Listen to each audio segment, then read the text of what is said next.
Hello, everyone. Welcome back to JamBets NFL playoffs. We got the Super Wild Card weekend kicking off today. Today we've got two AFC games. First game, late afternoon start, Chargers versus Texans. And then tonight for the Saturday night game, we have the divisional matchup. Once again, third time of the season, Steelers versus the Ravens.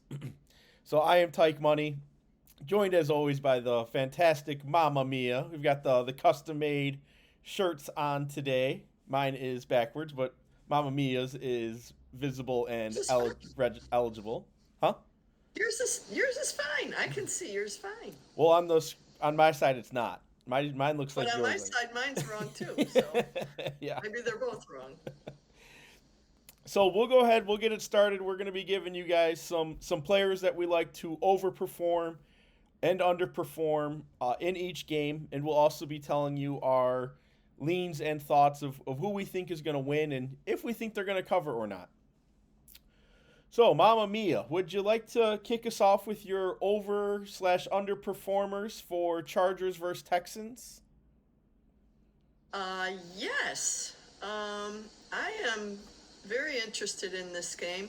It looks to me like there's going to be a lot of running by the Chargers. I think they're going to try to control the clock and keep Houston on the bench, Houston's offense on the bench. So I'm going to go with Dobbins. I believe he's healthy. He was questionable earlier in the week, but I believe he's ready to go.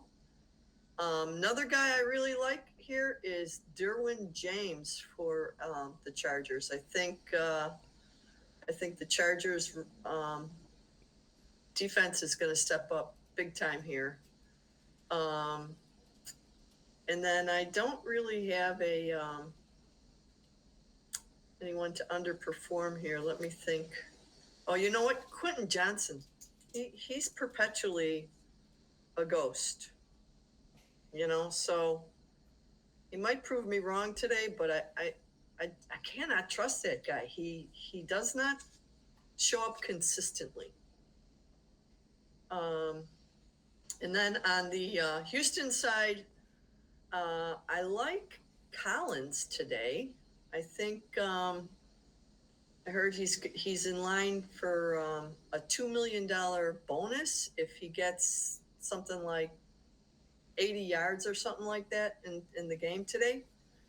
So I think he's going to be a man on fire.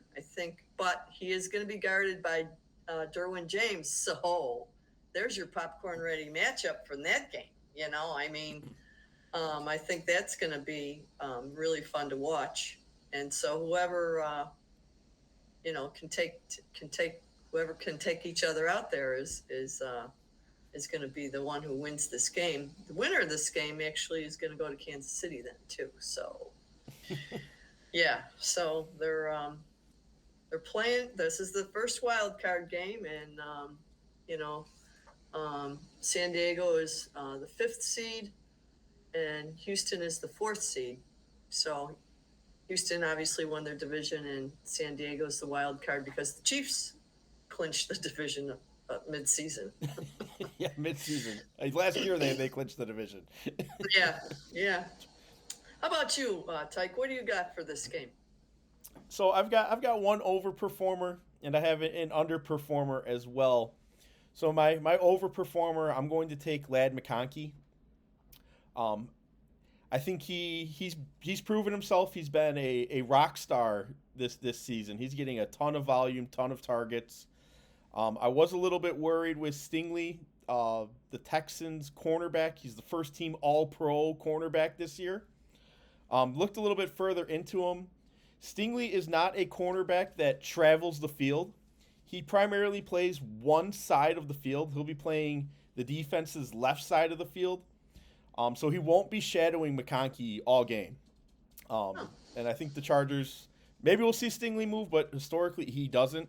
So I see Ladd lining up opposite side of the field of where Stingley is and really taking advantage of their not all pro cornerback. I think that probably bodes well for your underperformer over there on Quentin because he likely will have Stingley on him most of the game. uh, so another reason I like Ladd is looking at the types of coverages that the Texans run, which will be a common theme that I'll be talking about. Texans run cover one man defense 29.3% of their defensive plays. And Ladd McConkey is just getting all the throws against that specific man coverage. He's getting 26% of targets on passing plays versus cover one, and he's averaging 4 yards per route ran against cover one on the season, which is an insanely high mark. A.J. Brown, who is considered the best man-beating wide receiver, has a lower yards per route ran than McConkey versus cover one on the season. Well, at least on the back half of the season, at least. When I looked at the last 9 games, McConkey has just been dominant. Also, the Texans will be running cover 3 24% of the plays. So between cover 1 and cover 3, that's where we're going to see the Texans play most of their defensive schemes. McConkey has a 2.87 yards per route ran against cover 3, but he's also getting 40% of the targets. So when they're facing cover 3, which is the most common defense in the NFL, they're throwing the ball to Ladd. So I don't see that changing today. Ladd McConkey's betting line is also 71.5 yards, which kind of scares me a little bit considering he's averaging 77 yards per game. So maybe the books are bringing that line down a little bit because it's the playoff game. But I see him getting that. I see him getting a lot of targets today. He's not going to be having Stingley on him, knock on wood. If Stingley's on him, that may change things a little bit. But I like Ladd to overperform. I think both teams are going to run the ball a lot. But I see Ladd being the kind of the needle that moves the Chargers there. You know, when they need a critical first down on a 3rd and long, they're going to be going to Ladd. So I see that kind of being the reason why I'm going for him. And then on the opposite side, I am picking Nico Collins as my underperformer. He may have a good game. He may get that $2 million bonus. I wasn't fully aware of that when I was looking at this, so maybe that incentivizes him to get some additional yards. But Nico Collins, he doesn't do well against the coverages he's going to face today. He likely will have Derwin James on him or over the top of him for the entire game. John Harbaugh's not going to let their best offensive player just run wild on them. Now, I'm giving Jim Harbaugh, giving Jim a lot of credit there, but he's a smart coach, and I think he knows how to cover and take out their best player. So we'll see if he can do that. Nico Collins, the Chargers will be running cover 1, which is Nico Collins' best, which is a man coverage defense. That's where Nico Collins really thrives. He is spectacular against man coverage. Chargers don't play man coverage. They are a zone defense team. Now, Chargers do run man coverage, cover 1, about 12% of their plays, which Nico Collins has a 4.21 yards per route ran, so that is better than Ladd McConkey. But he's only going to see that coverage 12% of the plays, if not less today. I wouldn't bring that out much at all. He will be seeing cover 2, 14% of plays. Nico Collins does not get the ball versus cover 2. And then cover 3, which will be ran 23% of the plays. Nico Collins has a 1.74 yards per route ran, which is pedestrian at best. And then the cover 4, the Chargers are one of the few teams that run cover 4 frequently. Chargers run cover 4 21% of their plays this season. Nico Collins has a 0.92 yards per route ran against cover 4. He is not the go-to cover 4 receiver. So these coverages just really don't match up well for Nico Collins. Nico Collins, again, really does great against man coverage. And the Chargers just historically haven't ran it this season. If they haven't ran it this season, I don't know why they would move to it now. maybe try to guess up, change it up on him, but that seems very risky to me. So I'm taking Nico to underperform. So we'll move on to our guesses and leans for the winners for this game. So the Chargers are a 3-point favorite, even though they're on the road playing in Houston, and the total is at 42.5. So projected to be a pretty low scoring game. Mamma Mia, what are your thoughts on that? Well, I like the Chargers in this game, and they're giving up 3 points, but I don't think they're going to cover it. I think it's going to be a close game. Some of the stats I was looking at, total offensive yards for the Chargers is 5,511 yards versus total yards on the offense for Houston is 5,435. That's less than 100 yards over the whole season.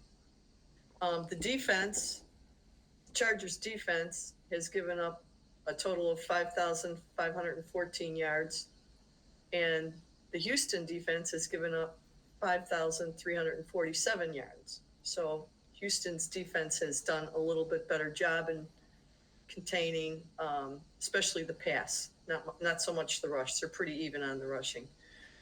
But the big difference comes in the points. The point differential for Los Angeles is 101. That means they had scored 402 points and given up 301. So 101 is their point differential. Houston's is 0. They have scored and given up 372 yards. So I think when it comes down to getting into the end zone or getting the field goals, I think the Chargers are way more efficient in that area. So everything else being pretty even, I think it's going to be a close game. I think it's going to be a good game, but I do think the Chargers are going to squeak this out. I mean, I would consider it a big upset if Houston pulls this out, but it's possible. They have that new guy on their team, Deion Johnson, right? Oh yeah, Deontay Johnson. He's the X factor. Who knows? He's either really good or he's kind of pedestrian. He drops a lot of balls, so I don't know. And I think CJ throws a really hard ball. So if he's dropping a lot of balls, I don't think we'll see much of him today. But it'll be interesting to see some of these matchups as well. What's your thoughts on this? Yeah, I thought the signing of Johnson was a grasp for something. I mean, he quit on his team mid game. I don't understand why you think how he could be a good fit to your team that's in the playoffs. I think that, to me, that sends a bad message. I'm taking the Chargers. I think the Chargers are the better team. I think they proved it throughout the season. Texans were in just such an abysmal division. I mean, they kind of won that division by default. I think if the Texans were in any other division, I don't think they're even in the playoffs. If they're in any other division, they started off the season okay, but they have not looked good this year at all. They've also got a lot of injuries. They've lost 2 of their 3 great receivers. Justin Herbert has also never won a playoff game in his career. That changes today. He's getting his first win. I think the Chargers cover the 3 points as well. I just haven't been impressed by the Texans, and I don't see that changing today. Yes, they're at home, but the Chargers are a good team. Chargers have I think the coaching advantage goes to the Chargers. Obviously, I'm a huge Harbaugh fan, but I'm taking the Chargers to cover the 3 points today. I won't be touching the total. It's a very low scoring total as well, so be careful if anybody is looking for touchdowns in this game in a massive way. It's a very low total. Not expecting a lot of touchdowns in this game. Yeah, they're both ranked, very highly ranked defenses. LA is the 11th ranked defense in the league, and Houston is the 6th. Okay, as far as total yards. So They both can shut some things down. All right, so let's move on to the Saturday night divisional game. I think this is. I can't wait for this game. I cannot wait for this game. I think the NFL definitely picked right making this the night game. No offense to the Chargers Texans, but this divisional game, this is I am excited for this one. So Steelers going to Baltimore. I was watching the weather today. It is not expected to snow during kickoff. There may be a little bit of flurries during the game, but nothing major is expected. Which I would actually prefer a lot of snow in this game. I think that would be selfishly a lot of fun to watch, but we're not expecting that. Ravens are a pretty large favorite. They are a 9.5 favorite. They're at home. Again, another low scoring total listed. This one's 43.5, so 1 point higher than the Chargers Texans game. With that big spread, the books really think the Steelers are going to score not a lot of points. Looks like maybe 14 points is what they're expected to get. But Mamma Mia, who are you looking at for over and underperformers? Okay, so my allegiance to the Steelers is so strong I can't even find an underperformer. But we'll talk through this because I'm very nervous about this game. Tomlin needs this win really badly. Wilson needs this win really badly. I think Boswell's going to play well. I think Wilson's going to play well. The wild card factor in this game is George Pickens. He either balls out or drops balls and gets tangled up and, like he's never played football. He's really hard to manage, So hopefully they got him on the right track and that he can play well. But I am holding my breath on that one. I don't want to call him an underperformer. He could be, or he's going to be great. He's going to be one or the other. He's not going to be, 5 catches for 56 yards. He's either going to be 1 catch for 10 yards or 7 catches for 140. He's going to be one or the other, So Boom or bust, huh? Yeah, he's just, and hopefully he can do it. And I'm not so sure what's going on with Pittsburgh's offensive line. They seem to have a little bit of problem, and that causes problems for Wilson. Wilson's not a really tall quarterback. He's a little gutsy. He can be quick. But, if they come at him, then it doesn't seem like he's got much of a chance to do stuff. So I'm looking for him to really show his stuff and say, I belong in the playoffs today. On the Baltimore side, I think you're going to see a lot of Derrick Henry. King Henry, they're going to just – last year when Baltimore was in the playoffs, they went away from their running game and kind of just played a totally different game script. I think they got Henry for a reason, and he knows it, and he is going to produce. I also picked for my underperformer. Well, since Zay Flowers is out, I think there's going to be a lot of pressure on Bateman. And I think Minka Fitzpatrick and Joey Porter Jr. are going to take him out of the game. I don't think he's going to perform well. He's going to be my underperformer for the game. This is another game where Baltimore looks really poised to win. However, their defense has given up the 31st most yards in the league. So there is opportunity for the passing game. The rushing game, Baltimore's rushing defense is number 10. I'm sorry, number 1. Their passing is 31 and overall is 10. I got that wrong. So they can be passed on. So you kind of need Pickens to have a big game. You need Wilson to have a big game. But it's going to be, these are two teams that really don't like each other, and there is a lot on the line here to play for. it's probably going to be much closer than a 9.5 spread game, I think. But I'm so biased, I can't see the forest for the trees. How about you, Tyke? Who are you picking on this game? So I've got somebody.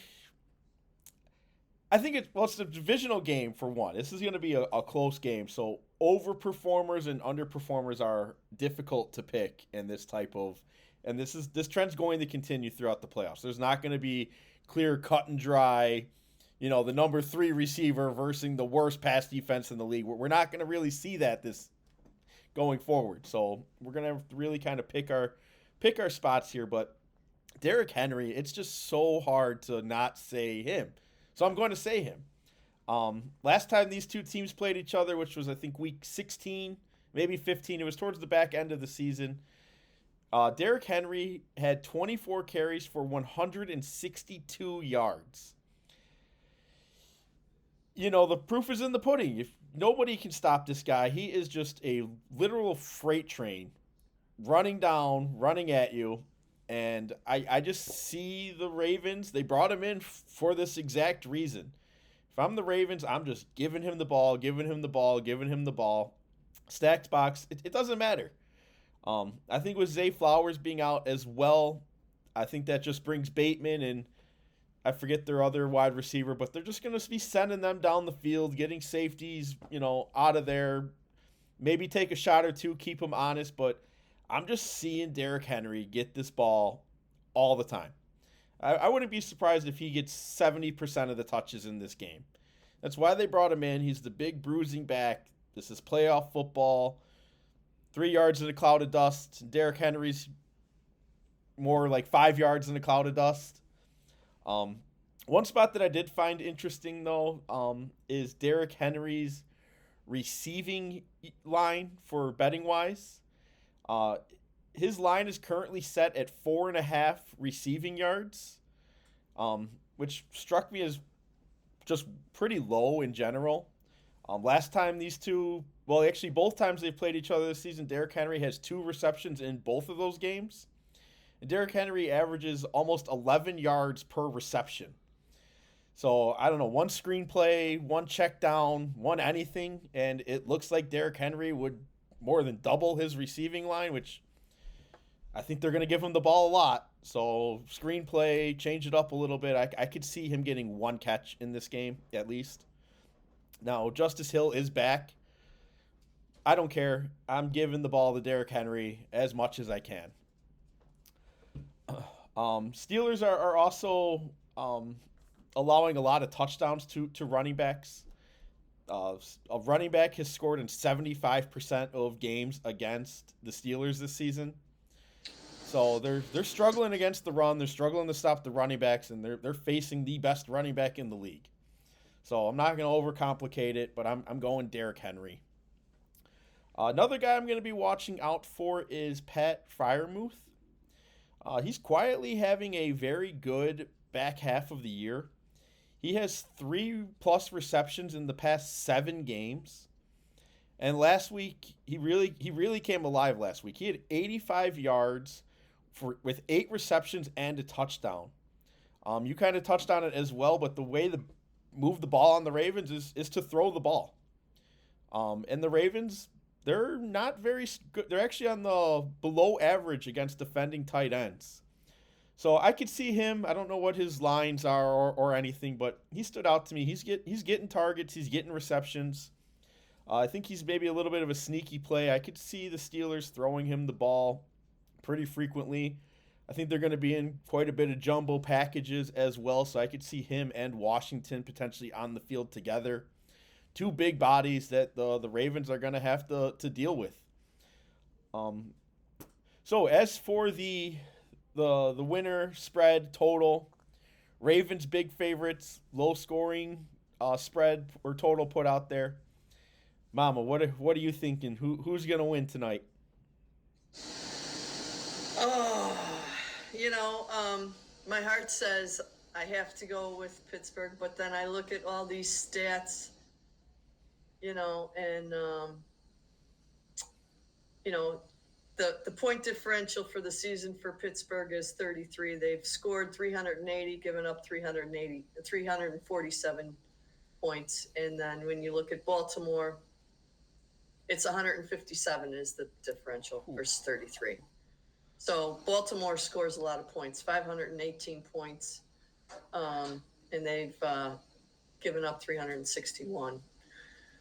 I think Pittsburgh's offense has got to play better. I want to lay the blame already at Arthur Smith's feet, but I just don't know that they have the offensive weapons, and something's going on in their line that just doesn't protect Wilson enough. But he's got some moxie, and hopefully, he comes out ready to just throw that ball down the field and not have any regrets, and just,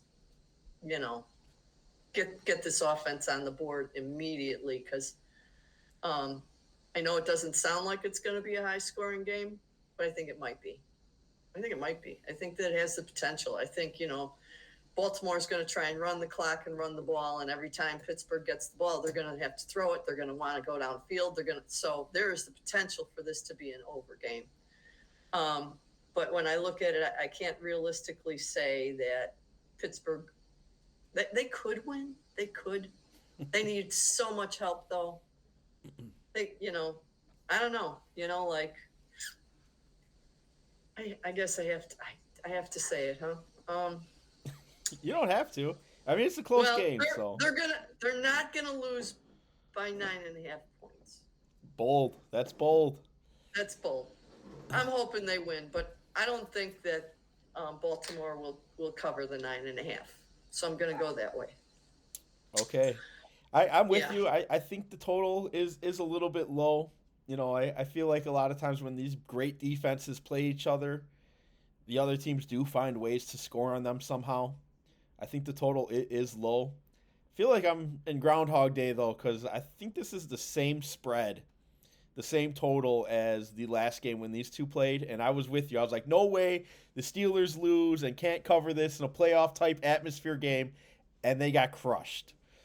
So I'm not picking either one of those teams, and I'm with you. I think the total seems a little bit low for the firepower that these teams have.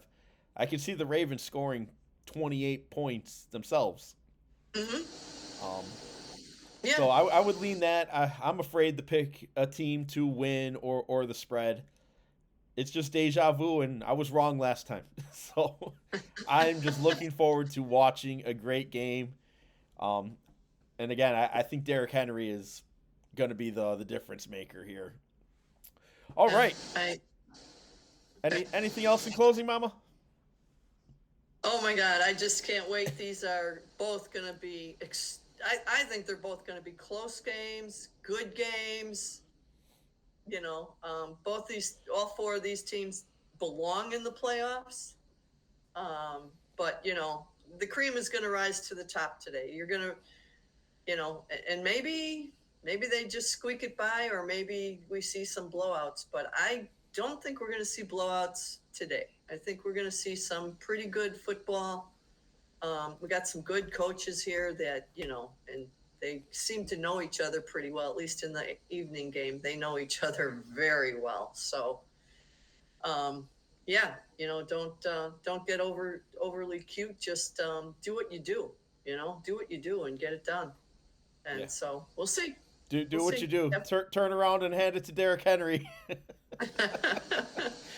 All right, everyone. Thank you for tuning in to the Saturday edition. Please drop us a like and subscribe if you have not already. Thank you, everyone. Yep, tell your friends. Yes.